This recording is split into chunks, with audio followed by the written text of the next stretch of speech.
Congress leader Rahul Gandhi is disqualified as a member of the Lok Sabha a day after his conviction by a Surat court in the criminal defamation case over his Modi surname remark. The Congress says the government is rattled, plans protests across the country. The BJP hits back, says Rahul Gandhi abused the respected Prime Minister, while JP Nadda says Rahul hates OBCs. The BJP plans protests to take this issue to the people before elections. But the action against Rahul Gandhi has brought together leaders who so far had not supported him. Arvind Kejriwal says this is not just the Congress's fight, while Mamata Banerjee says it is a new law in PM Modi's New India. In a setback for middle-class savings, debt mutual funds set to lose out on indexation benefit. That means it is set to lose the tax advantage from April. And an incredible story of grit. Turkish boxer Rabia Topuz and her family were left homeless after the massive earthquake that hit her country. Despite the odds, she trained and participated in the World Boxing Championships in New Delhi.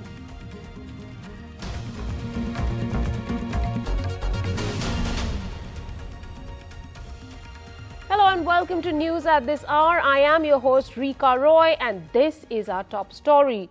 Rahul Gandhi, the former chief of the Congress party, was expelled from Parliament on Friday, a day after his conviction in a defamation case for his remarks against the Prime Minister's name.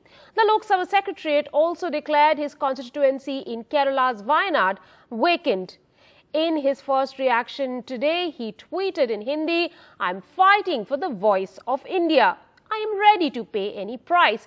While the Congress said it's an attempt to silence Rahul Gandhi for raising the Adani issue, many opposition leaders, including Mamata Banerjee, have hit out over the action. The BJP has said that Rahul Gandhi abused the Prime Minister. Rahul Gandhi in Parliament this morning after being convicted and sentenced to 2 years in prison by a Surat court yesterday in a 2019 defamation case.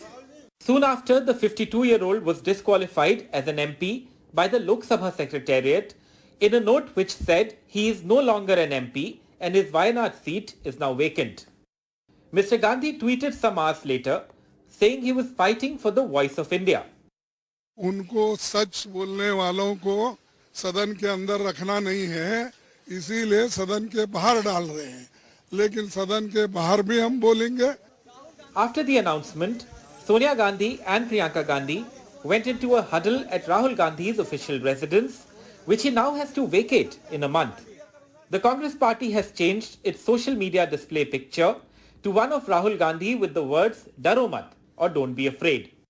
Rahul Gandhi has been disqualified under Section 8/3 of the Representation of the People Act 1951. which says the moment a member of parliament is convicted of any offence and sentenced for at least 2 years, she or he attracts disqualification. Rahul had remarked in 2019 that the last name of two businessmen thieves, Lalit and Nirav, was Modi. And how come the surname of all thieves was Modi? The disqualification has united the opposition in criticism.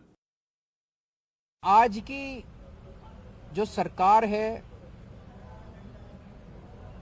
प्रधानमंत्री नरेंद्र मोदी जी के नेतृत्व में, इस सरकार का स्वरूप अंग्रेजों की सरकार से भी बहुत ज्यादा खौफनाक और खतरनाक है. अब लोगों को सामने आना पड़ेगा, लोगों को सामने आके इसके खिलाफ लड़ाई लड़नी पड़ेगी.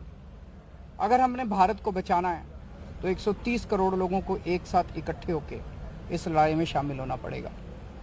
सरकार किसी की बने, कल को सरकार चाहे इसकी बने चाहे उसकी बने, इस पार्टी की बने उस पार्टी की बने, वो जरूरी नहीं है, लेकिन जिस तरह से जनतंत्र के ऊपर हमला किया जा रहा है वो सही नहीं है. We know they want to silence the voice. We know they would go to all kinds of laws, but this is the low of the low, the lowest since 1950. ये जानबूझ करके जो असली मुद्दे हैं, महंगाई, बेरोजगारी, उन पर ये बहस नहीं करना चाह रहे. उनसे ध्यान हटाने के लिए ये कांग्रेस पार्टी के नेता के साथ हुआ है, समाजवादियों के साथ पहले हो चुका है। The BJP said it was the court and not their party which has punished the Congress leader. He has insulted the backward classes. And the court has given 2 years punishment for that, not for parliament speech. की स्वतंत्रता यही है कि आप किसी भी समाज को और खासकर छोटे समाज और ओबीसी समाज को अपमानित करो। आज भारत के लोकतंत्र को दुनिया में सबसे मजबूत लोकतंत्र में गिना जा रहा है और हम समाजों को तो अपमानित कर ही रहे हैं, भारत को भी अपमानित लंदन में जाकर के कर रहे हैं। Rahul Gandhi ji is a habitual loose cannon and he thinks he can speak anything without ever facing the consequences. 3 साल थे इनसे माफी मांगने के लिए, किसी से माफी तक नहीं मांगी। While Congress is preparing to challenge the magistrate order before the Sessions Court early next week, the party is also planning to take this fight to People's Forum by holding protests across the country. With camera person Pujaria, this is Arvind Gunasekar for NDTV. Switching to some other news now, according to Punjab Police sources, Amritpal Singh was spotted in Delhi, for which the team of Punjab Police and Delhi Police are actively searching for Amritpal on Delhi and its borders. Amritpal is running away in the guise of a monk to escape from the security agencies and the police. Such information has been received. His aide, Papalpreet, is with him constantly.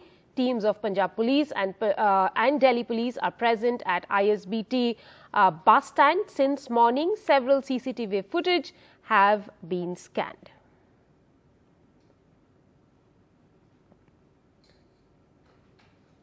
As Karnataka gears up for elections in May 2023, Basavaraj Bommai cabinet made a crucial decision on Friday, scrapping 4% reservation under the OBC quota for Muslims to accommodate 2% each to the Lingayats and Vokkaliga and 2 other communities that determine the poll outcomes for the BJP.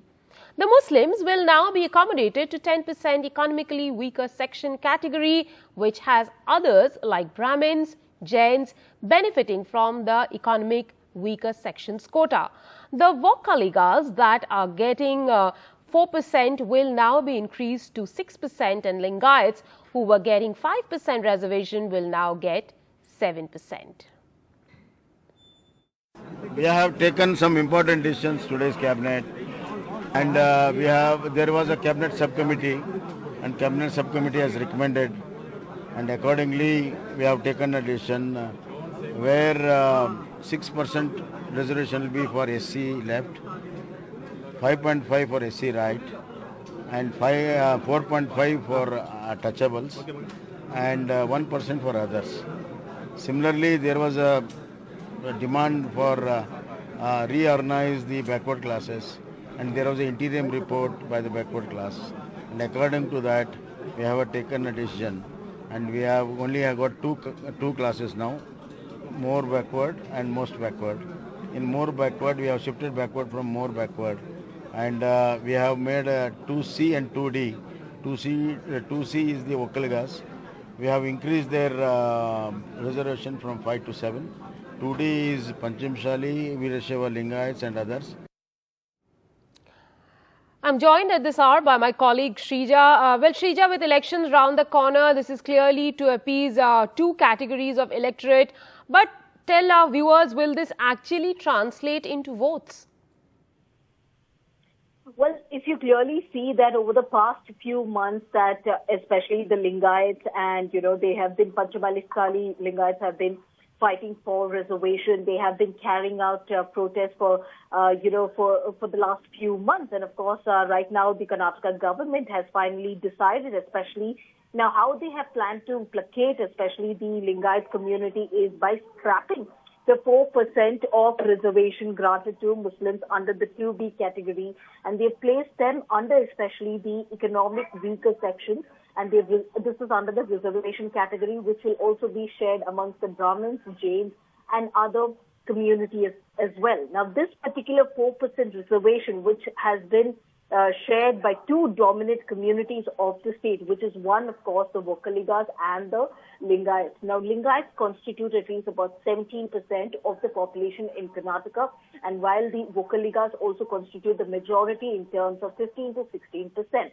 Now, both of these are very important in terms of elections, and they also determine the poll outcomes, not just for the BJP, but as far as the Vokaligas are also concerned, it's for the Congress as well. But now we see the Vokaligas, which were included under the 2C category, created, this was back in 2022 in December, which means now they will be getting a 6%, and this is from 4%, an increase by 2%. And as far as the Lingayat, which is falling under the newly created 2D category, which will get a total of 7% as far as Chief Minister Basuraj Bommai is concerned. Now, here's his cabinet, which has decided something like this.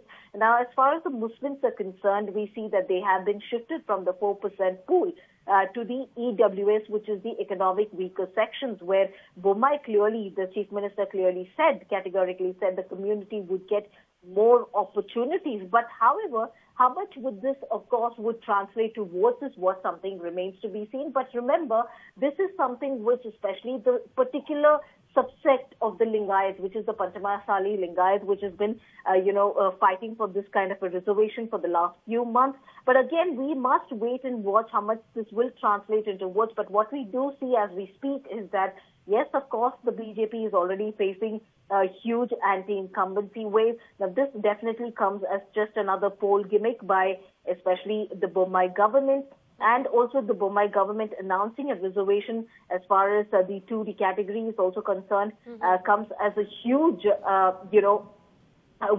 winning in terms of as far as the Lingayat community is concerned. So clearly we see, according to the Karnataka government, the act was also enacted provide reservation of seats in educational institutions of the state of Karnataka, and also of appointments of posts and services under the state for the persons belonging to scheduled castes and scheduled tribes. But again, like how you pointed out, how much of this will actually prove beneficial, especially for the BJP at the time when they are facing anti-incumbency wave. We have to wait and watch once the election happens.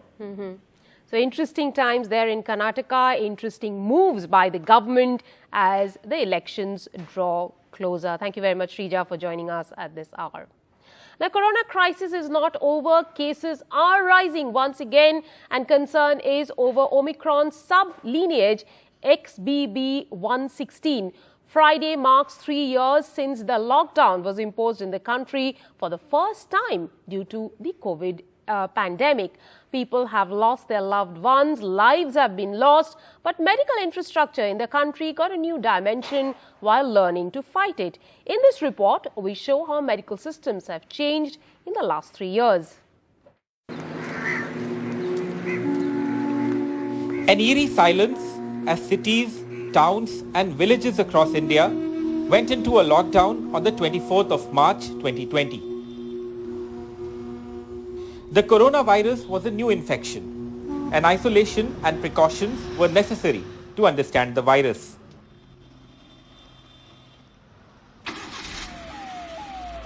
The only occasional sounds, the sirens of ambulances as they ripped across the streets. Fear and anxiety, and as people began to die of the virus, the government stood firm on its decision to keep the country under lockdown, even as it grappled with the extent of the danger from the new virus. Scientists and doctors started studying the virus to understand how it worked. There was no prescribed medical treatment for this never-before-seen virus, and the path to treatment was still being explored. Beds बढ़े, beds के साथ ICU की सुविधाएं, ventilator आदि बढ़ी और oxygen की supply. आज हम निश्चित रूप से कह सकते हैं कि हर प्राइवेट हॉस्पिटल में या गवर्नमेंट हॉस्पिटल में ऑक्सीजन की पर्याप्त सुविधा उपलब्ध है या बेड की सुविधा उपलब्ध है. The medical infrastructure was clearly unprepared for the new virus.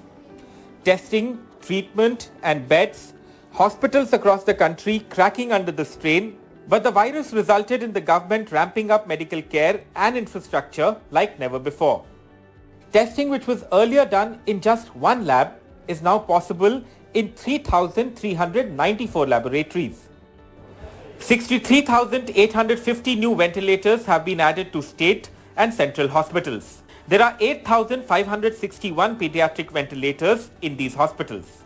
To overcome the shortage of oxygen, 4,135 new PSA medical oxygen plants were planned.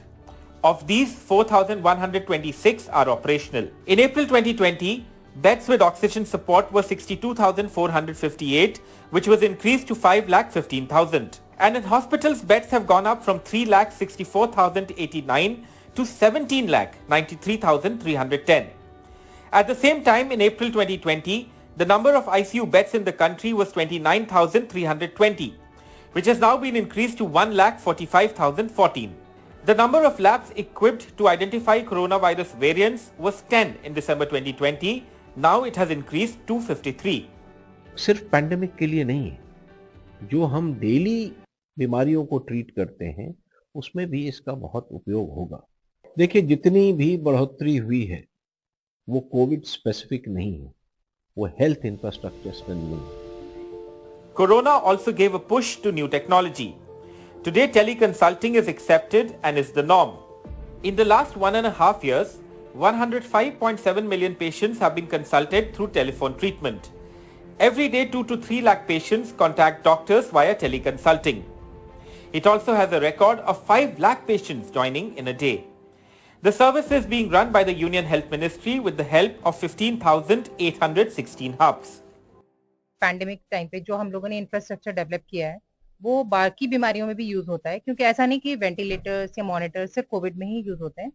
जैसे अभी आजकल इन्फ्लुएंजा चल रहा है या अभी डेंगू का सीजन आने वाला है, वेक्टर बॉर्न डिजीजेस का, तो ये सारा सेटअप हमारा उसमें भी यूटिलाइज होता है। कुछ बीमारियां हैं जिनमें आइसोलेशन की जरूरत थी, जैसे मंकी पॉक्स था जिसमें आइसोलेशन की कंप्लीट जरूरत थी, तो उसके लिए हमने एक सेग्रीगेट अलग से वार्ड बना दिया, उसमें मंकी पॉक्स यूटिलाइज मतलब उसके लिए वार्ड यूज हुआ। सबसे इंपॉर्टेंट है कि मैन पावर, जो मैन पावर की ट्रेनिंग उस ड्यूरेशन में हुई है, लोगों को फियर निकल गया है कि किसी भी तरह का कोई इन्फेक्शियस डिजीज आए तो हम उसको हैंडल कर सकते हैं। Central government schemes have also focused on strengthening the medical infrastructure in states. एक था कोविड इमरजेंसी रिस्पांस पैकेज, जिसमें राज्य सरकारों को पहले पैकेज में 15,000 करोड़ रुपए और दूसरे पैकेज में 23,000 करोड़ रुपए की सहायता दी गई। दूसरा बड़ा इंटरवेंशन था आयुष्मान भारत प्रधानमंत्री हेल्थ इंफ्रास्ट्रक्चर मिशन पीएम अभीम। इसके तहत राज्य सरकारों को हेल्थ का इंफ्रास्ट्रक्चर, जहां जहां गैप थे इंफ्रास्ट्रक्चर के, चाहे वो अस्पताल के रूप में हो, लैब के रूप में हो, क्रिटिकल केयर यूनिट के रूप में हो, उन सबको बनाने की वित्तीय सहायता दी गई। With Parimal Kumar, Bureau Report, NDTV. With that, time for a quick break on the show. More on the other side. Stay tuned. Welcome back. Now, the finance bill has been cleared in Lok Sabha on Friday with tax amendment on debt fund gains. This essentially means debt mutual funds will lose tax advantage starting April. Sakshi Bajaj has more. Item number 19, finance bill. Manya Mantri ji. Sir, I rise to move that the bill to give effect to the financial proposals of the central government. Amid the ongoing protest by the opposition, the government pushed through the new finance bill in the Lok Sabha. The finance bill actually brought in 10 main provisions which are helpful for the middle class and for the communities as a whole. निर्णय की विधेयक से यथा संशोधित को पारित किया जाए। जो सदस्य इसके पक्ष में वो हाँ कहें, जो सदस्य इसके विरोध में वो ना। Passed with voice vote despite one controversial addition added to the final version of the finance bill. To put it simply, if any mutual fund is investing less than 35% in equities, the new amendment of losing out on the indexation benefit and being taxed at par with fixed deposits applies to them. So as per definition alone, this applies to debt mutual funds or balanced mutual funds.